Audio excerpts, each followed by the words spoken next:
तो फ्रेंड्स हमारी जो अगली प्रॉब्लम है that is related to vibration with rolling. ठीक है, वाइब्रेशन विद रोलिंग। और ये टॉपिक बहुत ज़्यादा इंपॉर्टेंट है बिकॉज इसकी जैसी प्रॉब्लम्स गेट में या बाकी एग्जाम्स में, आईईएस में, गवर्नमेंट जॉब्स में या बाकी ऑब्जेक्टिव एग्जाम्स में काफ़ी पूछी जाती हैं। और हम इस प्रॉब्लम को सॉल्व करेंगे डी एम्बर्ट प्रिंसिपल की मदद से। मतलब यकीन मानिए प्रॉब्लम बहुत ज़्यादा इंपॉर्टेंट है, पर जितनी इंपॉर्टेंट है उससे ज़्यादा आसान है ये। और एक बार आप देख लोगे कि इस टाइप की प्रॉब्लम्स किस तरह से सॉल्व होती है, मेरा आपसे वादा है कि इस तरह की इससे मिलती जुलती कोई भी प्रॉब्लम आएगी एग्जाम में, आप बड़े आराम से उसे सॉल्व कर सकते हैं। ठीक है, तो प्रॉब्लम क्या है, मतलब वैसे आपने ऑब्जर्व किया होगा मैं कभी क्वेश्चन पढ़ता नहीं हूँ, बट स्टिल मैं इस बार क्वेश्चन को पढ़ना चाहूँगा। डिस्क ऑफ मास m, एक डिस्क है मास m की, is attached to spring of stiffness k, एक स्प्रिंग से जुड़ी हुई है, सेंटर पे स्प्रिंग से जुड़ी हुई है जिसकी स्टिफनेस है k, और and the disc rolls without slipping. ये जो डिस्क है ये रोल करती है, मतलब आप इसको हल्का सा आगे को खींच के छोड़ देंगे तो क्या होगा, ये डिस्क आगे पीछे रोल करेगी। रोल जो नीचे फ्लोर है, जो ये नीचे फ्लोर है इसके ऊपर रोल करेगी, रोल। ठीक है, तो find the natural frequency of vibration निकालनी है हर्ट्ज में। ठीक है, तो मतलब अगर आप वाकई में मेरे स्टूडेंट हैं तो आपको पता होगा कि मैं आपको हमेशा कहता हूँ क्वेश्चन को वर्ड बाय वर्ड पढ़ने के लिए, पहली चीज़, और दूसरी चीज़ देखने के लिए कि क्या दिया गया है, किस यूनिट्स में दिया गया है, और तीसरी चीज़ क्या निकालना है और किस यूनिट्स में निकालना है। तो अगर आप क्वेश्चन को वर्ड बाय वर्ड पढ़ें तो क्वेश्चन में एक वर्ड आता है अ डिस्क। ठीक है, a disc, and this is a very important word कि ये डिस्क है। अभी आपको पता लग जाएगा कि ऐसा क्यों है। A disc of mass m, stiffness है k, रोल्स विदाउट स्लिपिंग। ठीक है, रोल कर रही है बिना स्लिप करे। ठीक है, rolls without slipping on a horizontal surface, और हमें निकालनी नेचुरल वाइब्रेशन। ठीक है, तो राजी इस तरह की प्रॉब्लम्स डी एम्बर्ट प्रिंसिपल से बड़े ही प्यार से सॉल्व हो जाती हैं। डी एम्बर्ट प्रिंसिपल मतलब हमने पढ़ रखा है, डी एम्बर्ट प्रिंसिपल सिंपली ये कहता है कि sum of inertia forces and couples, जो भी इनर्शिया फोर्स और कपल जो लग रहे हैं, plus external forces and torques जो हम लगा रहे हैं, ठीक है, इन सब का सम क्या होता है, जीरो। ठीक है, तो ये तो मतलब एक मतलब लीनियर सिस्टम की बात नहीं कर रहे हैं हम यहाँ पे, मतलब चीजें रोटेट कर रही हैं, रोल कर रही हैं। ठीक है, तो हम यहाँ पे क्या करेंगे, हम लेंगे sum of inertia couple and external torques is equal to zero. ठीक है, इनर्शिया कपल जो इस मास पे जो इनर्शिया कपल लग रहा है, ठीक है, और जो एक्सटर्नल टॉर्क्स लग रहे हैं उनका सम क्या होगा, जीरो। हम ये चीज लेके चलेंगे। ठीक है, तो राजेश सबसे पहली चीज तो अगर हम बात कर रहे हैं इनर्शिया कपल की, इनर्शिया कपल आपको भी पता है, मुझे भी पता है, इनर्शिया कपल का फॉर्मूला होता है आई थीटा डबल डॉट। ठीक है, इनर्शिया फोर्स क्या होती है, मास इनटू एक्सेलरेशन। ठीक है, और इनर्शिया कपल क्या होता है, it is I moment of inertia into angular acceleration. तो यानी कि और इसकी डायरेक्शन होती है एक्सेलरेशन की डायरेक्शन के अपोजिट। ठीक है, तो यानी कि इस चीज को निकालने के लिए हमें आई की वैल्यू निकालनी होगी। ठीक है, मोमेंट ऑफ इनर्शिया निकालना होगा। ठीक है, और राजी आपको पता है मोमेंट ऑफ इनर्शिया किसी एक्सिस के अबाउट होता है, किसी एक्सिस के अबाउट। ठीक है, एक्चुअल में राजी क्या चीज है, सबसे महत्वपूर्ण बात मैं आपको बता रहा हूं जो आपको न्यूमेरिकल्स वगैरह में चाहिए होगी, क्या कि यहां पर हो रही है परफेक्ट रोलिंग। क्या हो रही है, परफेक्ट रोलिंग। ठीक है, तो ये तो हमारा वाइब्रेशंस का सब्जेक्ट चल रहा है। अगर आपने हमारे साथ थ्योरी ऑफ मशीन्स पढ़ा है तो आपको एक बात मालूम होगी, अगर नहीं भी पता तो मैं बता देता हूं कि परफेक्ट रोलिंग के दौरान जो आई सेंटर होता है it is at this point. इस पॉइंट पे जो पॉइंट ऑफ कांटेक्ट होता है हमारा डिस्क का और हमारे फ्लोर का, हॉरिजॉन्टल सरफेस का जो पॉइंट ऑफ कांटेक्ट है, इस पॉइंट पे होता है हमारा आई सेंटर। ठीक है, और अगर आपको आई सेंटर की नॉलेज है तो आपको एक बात और मालूम होगी कि आई सेंटर क्या होता है। आई सेंटर बेसिकली एक ऐसा पॉइंट है, आई सेंटर एक ऐसा पॉइंट है जिस पॉइंट के अबाउट हम मान सकते हैं, जिस पॉइंट के अबाउट हम मान सकते हैं क्या कि हमारे जो ऑब्जेक्ट है ये घूम रहा है। ठीक है, यानी कि अगर आई सेंटर यहां पे है that then at this particular instant, इस इंस्टेंट पर हम ये मान सकते हैं क्या कि जो ये हमारा डिस्क है, ये हमारी डिस्क है, ये इस पॉइंट के अबाउट घूम रही है। ठीक है, ऐसा एक्चुअल में नहीं हो रहा, क्योंकि आई सेंटर की जो लोकेशन है वो हर इंस्टेंट पे अलग होती है, ठीक है। पर फिलहाल हम ये मान सकते हैं कि डिस्क जो है ये इस पॉइंट के अबाउट घूम रही है, ठीक है।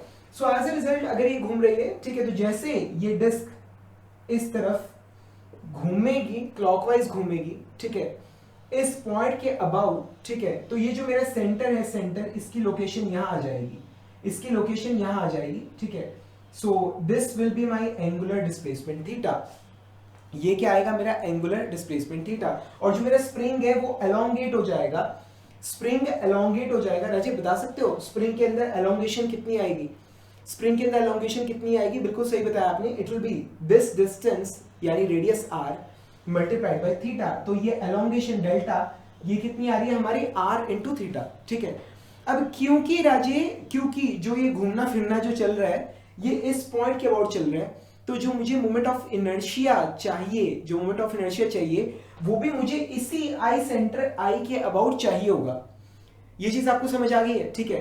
तो आई का फॉर्मूला क्या होता है? What is the formula of I for a disc, disc disc disc कह रहा हूं, ठीक है। क्यों? आई के भी हमारे पास दो फॉर्मूले हैं। आई का फॉर्मूला होता है एक तो mr², ये डिस्क के लिए नहीं होता, ये रिंग के लिए होता है, रिंग के लिए, रिंग के लिए।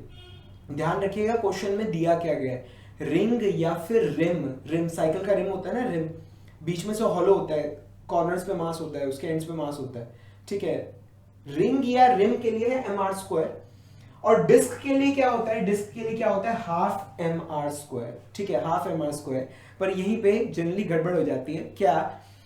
डिस्क का मोमेंट ऑफ इनर्शिया होता है half mr², but it is about its own centre of gravity, ठीक है, सेंटर ऑफ मास, यानी कि वो है इसके अपने सेंटर के अबाउट, इस पॉइंट के अबाउट। पर हमें किस, ये जो फॉर्मूला लिखा है मैंने हाफ mr², वो है मेरे इस एक्सिस के अबाउट, इस एक्सिस, देख रहे हो कहां से पास कर रहे हैं? डिस्क के सेंटर से पास कर रहे हैं। पर मुझे किसके अबाउट चाहिए आई की वैल्यू? मुझे चाहिए मेरे इस पिवट के अबाउट, ये जो है ना, ये वाला, ये ठीक है, जो पिवट कह लो या जो ये आई सेंटर है इसके अबाउट चाहिए, ठीक है। तो ये हम निकालेंगे पैरेलल एक्सिस थ्योरम से, ठीक है। अब पैरेलल एक्सिस थ्योरम ये हमने पढ़ रखी है, नहीं तो जब हम इंजीनियरिंग मैकेनिक्स पढ़ेंगे तब मैं आपको पढ़ा भी दूंगा, डिराइव भी करवा दूंगा। यानी कि moment of inertia about this point या axis I is equal to moment of inertia about this point और एक्सिस सेंटर ऑफ ग्रेविटी के अबाउट, जो एक्सिस है उसके अबाउट, प्लस mh²। h क्या होता है? इन दोनों एक्सिस के बीच की परपेंडिकुलर दूरी, ये एक एक्सिस, ये एक एक्सिस, ये दोनों के बीच की दूरी कितनी है? h, ठीक है। तो यहां पर वो दूरी h नहीं है, यहां पर वो दूरी कितनी है? r, so it will B mr²। सही है, यहां तक समझ आ गया आपको, ठीक है। तो वैल्यू पुट करते हैं हम, तो IG की वैल्यू क्या है? Half mr² plus mr², so it will B 3/2 mr², ठीक है। तो राजी ये चीज ना आपको सच्चाई है कि याद होनी चाहिए क्या? कि डिस्क का मोमेंट ऑफ इनर्शिया सेंटर के अबाउट क्या है? हाफ mr², और इस आई सेंटर के अबाउट क्या है?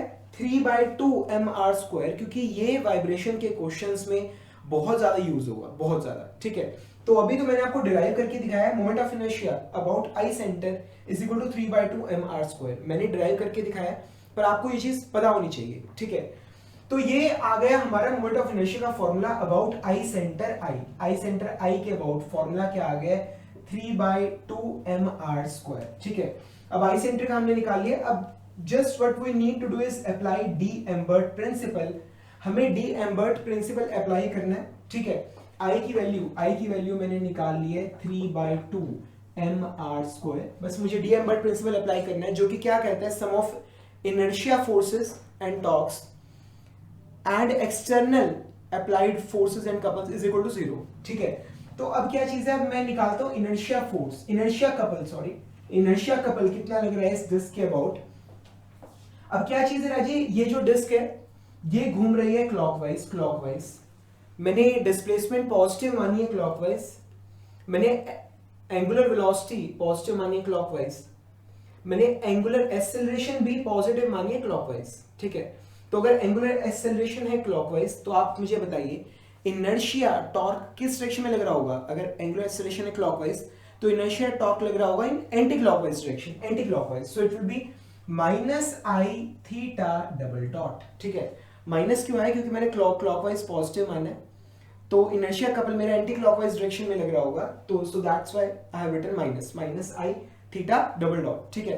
प्लस प्लस प्लस, अब इसके ऊपर क्या एक रीस्टोरिंग टॉर्क लग रहा होगा, रीस्टोरिंग टॉर्क नाम भारी है पर कुछ नहीं है, क्या एक ऐसा टॉर्क लग रहा होगा जो इस डिस्क को वापसी अपनी ओरिजिनल पोजीशन में लेके आना चाहता है, और वो किसकी वजह से, वो स्प्रिंग की वजह से, स्प्रिंग इसके सेंटर को वापसी खींचेगा, ठीक है। तो बेसिकली ये टॉर्क एंटी क्लॉकवाइज डायरेक्शन में लगेगा, यहां पर ये इस डायरेक्शन में लगेगी मेरी स्प्रिंग फोर्स Fs, और इस पिवट के अबाउट देखिए इसका मतलब टॉर्क कैसा है, एंटी क्लॉकवाइज डायरेक्शन यानी कि नेगेटिव डायरेक्शन में है, नेगेटिव डायरेक्शन में तो यहां पर क्या आएगा, माइनस आएगा, minus spring force multiplied by perpendicular दूरी, ठीक है। स्प्रिंग फोर्स कितनी है, Fs मल्टीप्लाइड बाय परपेंडिकुलर दूरी कितनी है, r, तो मैं इसको इस तरह से लिख लेता हूं, माइनस Fs इंटू r, ठीक है, और इनका सम क्या होगा, 0, ठीक है। Now the question is what is spring force, spring force की क्या वैल्यू है, it is really very simple, मुझे मालूम है, आपको पता है क्या, कि स्प्रिंग फोर्स की वैल्यू है Fs, स्प्रिंग फोर्स क्या होता है, डिफ्लेक्शन इनटू स्टिफनेस, ठीक है। स्टिफनेस हमने मानी है k, और डिफ्लेक्शन हमने मानी है डेल्टा, ठीक है। डेल्टा की वैल्यू हमने पहले निकाल रखी है r into theta, this is radius, this displacement is theta, तो ये वैल्यू क्या आएगी, r into theta, so it is k into r into theta, so this is equal to basically ये आ गई हमारी spring force, this is our spring force, ठीक है। तो इस स्प्रिंग फोर्स की वैल्यू यहां पुट करते हैं, देखते हैं क्या आ रहा है। सबसे पहले तो ये माइनस माइनस दोनों जगह खत्म हो जाएगा, ठीक है, तो ये माइनस माइनस ये खत्म हो गया, पूरी इक्वेशन को मैंने माइनस से डिवाइड कर दिया या माइनस से मल्टीप्लाई कर दिया, तो माइनस खत्म हो गया, सो it is I theta double dot plus Fs की यहां वैल्यू रख रहा हूं यहां पर, सो it is K are theta multiplied by एक और r आएगा, तो यहां पर आ जाएगा r square, so it is K R square theta is equal to 0। आपको पता है डीएम्बर्ट प्रिंसिपल में हम क्या करते हैं, हमारा बस एक ही मकसद रहता है कि जो हमारी फोर्स की इक्वेशन है या जो हमारी कपल की टॉर्क या मोमेंट्स की जो इक्वेशन है उसे हमें इस फोर्स फॉर्म में लेके आना है, क्या, theta double dot plus something K R square by I something into theta is equal to 0, ठीक है। आपको भी पता है ऐसा क्यों कर रहे हैं हम, क्यों, क्योंकि because when compare to equation, अगर हम इसे कंपेयर करें theta double dot plus omega natural square into theta is equal to 0, तो बाय कंपेयरिंग हमें पता चलता है कि ये जो एक्सप्रेशन है हमारा, ये जो एक्सप्रेशन है that is equal to omega natural का स्क्वायर, ठीक है। तो omega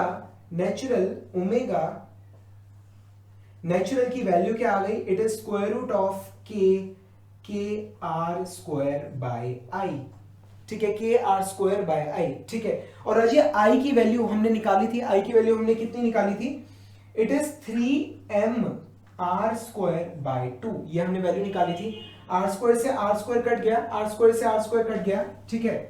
so what we get is, हमारे पास क्या आ गया है आंसर, हमारे पास आंसर आ गया है, it is square root of omega n क्या आ गया, square root of 2k by 3m, ठीक है। So that's our omega n, ठीक है, ओमेगा एन आ गया, आंसर आ गया है, नहीं आया, ठीक है। क्यों नहीं आया, because always read the question carefully कि क्या मांगा गया है और किस यूनिट में मांगा गया है। क्वेश्चन में नेचुरल फ्रीक्वेंसी ही निकालनी है पर हर्ट्ज में निकालनी है, हमने निकाली रेडियंस पर सेकंड में, तो आप जानते हो कि नेचुरल फ्रीक्वेंसी हर्ट्ज में ये होती है ओमेगा बाय 2 पाई, ठीक है, is equal to 1 by 2 pi square root of 2k by 3m। So that's how we solve the problem.